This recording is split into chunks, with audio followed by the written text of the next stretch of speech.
if I do the Greymond method, how fast will I see results? So first of all, how fast will you see results if you keep working with your therapist, doing one-off exposures and talking about your OCD?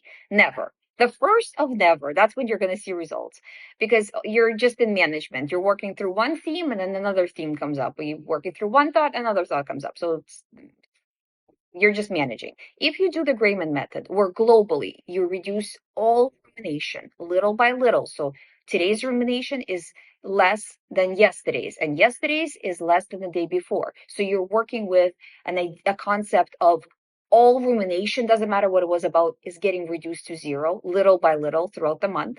Um, all compulsions are given little by little, reducing it to zero. Same thing with avoidances. Um, I mean, with my aim with clients, and it's a little bit different because I'm working personally with those clients, but my aim with them is to reduce their OCD by 20%, 25% each week.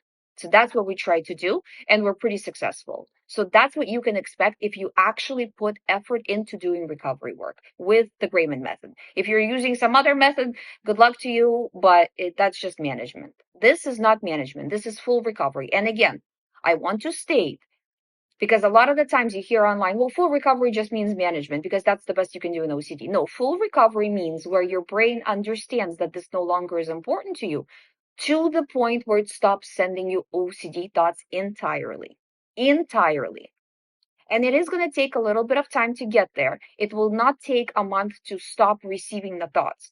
So there is a little bit of a lag between where, let's say, a client is my client, right, is reducing by 20%. So they were at level 10 anxiety, then they're like, let's say, like around 8-7 anxiety, then they're at like level 6-5 anxiety, right? So that as the weeks go by, they're reducing.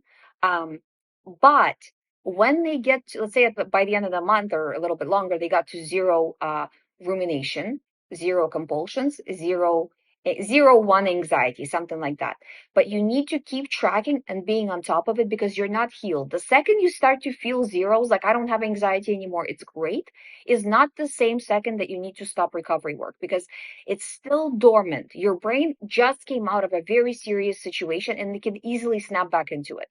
So from zero, I always tell my clients that we need to still be on top of it, not necessarily together, but they need to be still on top of it for 2, 3, 4 months until the new patterns cement in, where you're no longer in danger of relapse. Emergency session is available. The link is in the description.